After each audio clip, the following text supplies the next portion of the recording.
Et nous enchaînons à présent avec l'œil du CGP. Nous allons tenter de comprendre ensemble quelles sont les différentes manières d'investir en private equity. Et pour cela, nous avons le plaisir de recevoir sur le plateau de Smart Patrimoine François-Xavier Legendre. Bonjour François-Xavier Legendre. Bonjour Nicolas, merci de me recevoir. Merci à vous, vous êtes associé chez Retores Finance. Alors on va tenter de comprendre ensemble quelles sont les différentes manières de s'exposer au private equity, puisque finalement derrière ce terme, il y a différentes manières d'investir, François-Xavier Legendre. Alors, c'est une très bonne question. Le private equity est ouvert en fait aux particuliers depuis très peu de temps, ce qui explique qu'il y a un manque de connaissances en fait sur ce sujet. Si vous voulez vous exposer au private equity, il y a différentes classes d'actifs. Il faut faire très attention dans quoi on investit parce que le risque n'est pas le même. La première chose qu'on connaît, c'est le capital risque, venture capital. Là, vous investissez dans des sociétés qui sont jeunes, qui sont risquées et qui peuvent effectivement être le Google de demain. D'accord. En revanche, votre niveau d'investissement est très long, avec un retour sur investissement probable fort. Et un risque assez élevé aussi, vous l'avez dit. Et un risque assez élevé, parce qu'on peut se retrouver avec rien au bout de 12 ans, 14 ans, 15 ans. D'accord. C'est pas impossible. Même si on diversifie, il y a quand même un risque assez élevé. Ensuite, ce que vous avez, c'est que vous avez du capital développement. Là, c'est une entreprise qui existe déjà, qui fonctionne, mais qui a vraiment besoin d'un coup de booster. Donc là, c'est une catégorie de risque moins élevée, où vous dites, j'ai des chances de bien gagner ma vie. Donc là, c'est déjà des sociétés qui sont sous l'objet d'un LBO, c'est plutôt intéressant. Ouais. Troisième catégorie, vous avez le capital transmission. Globalement, c'est là où vous avez un chef d'entreprise qui dit « j'aimerais bien passer la main à un moment ou à un autre » ou « j'ai un associé qui veut partir ».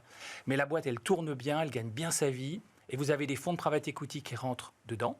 Auquel cas là, pour un investisseur privé, c'est plus intéressant parce que le risque est plus faible. Le rendement sera peut-être un peu moins élevé.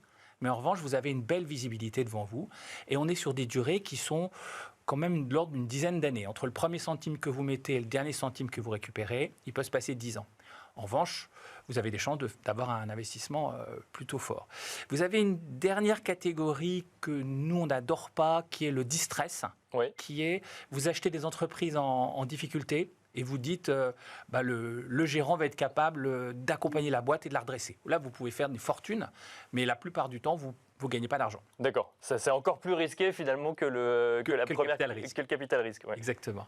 Et il y a une classe d'actifs qui nous intéresse aussi énormément aujourd'hui, c'est la dette privée. D'accord. Oui. Donc là, ce n'est pas des actions, c'est on prête de l'argent à une entreprise.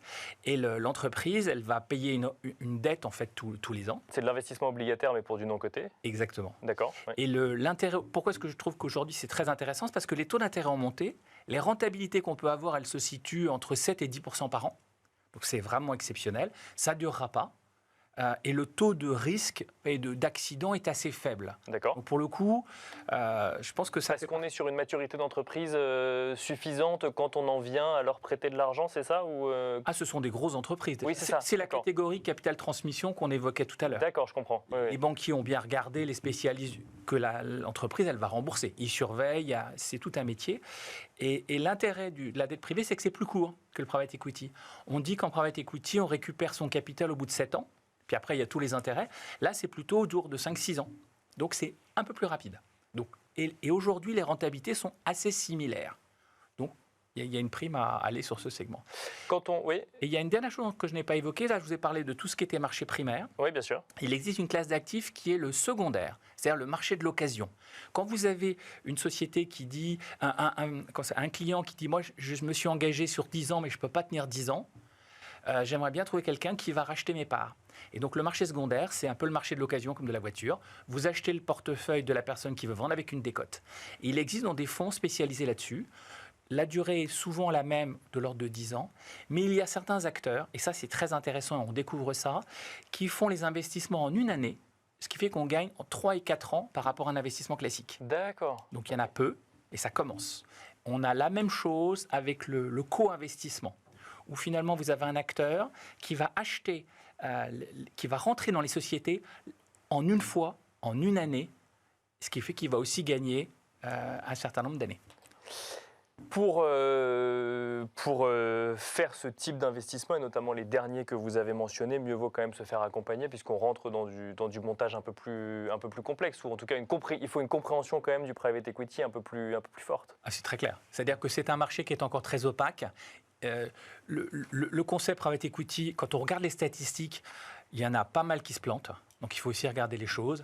Vous avez des bons acteurs et des moins bons acteurs. Donc, vous devez être accompagné pour choisir les bonnes sociétés et même vous faire accompagner dans votre stratégie parce que tout le monde ne va pas faire. Il y a des gens un peu plus prudents vont faire de la dette, éventuellement du secondaire. Et puis, au fur et à mesure, vous allez organiser votre portefeuille pour avoir plusieurs types de risques dans votre portefeuille. Et là, vous avez des chances de faire comme les grandes fortunes, que ça se passe bien. Merci beaucoup François-Xavier Legendre. Je rappelle que vous êtes associé chez Retores Finance. Merci et merci à vous de nous avoir suivis. On se retrouve très vite sur Bismart.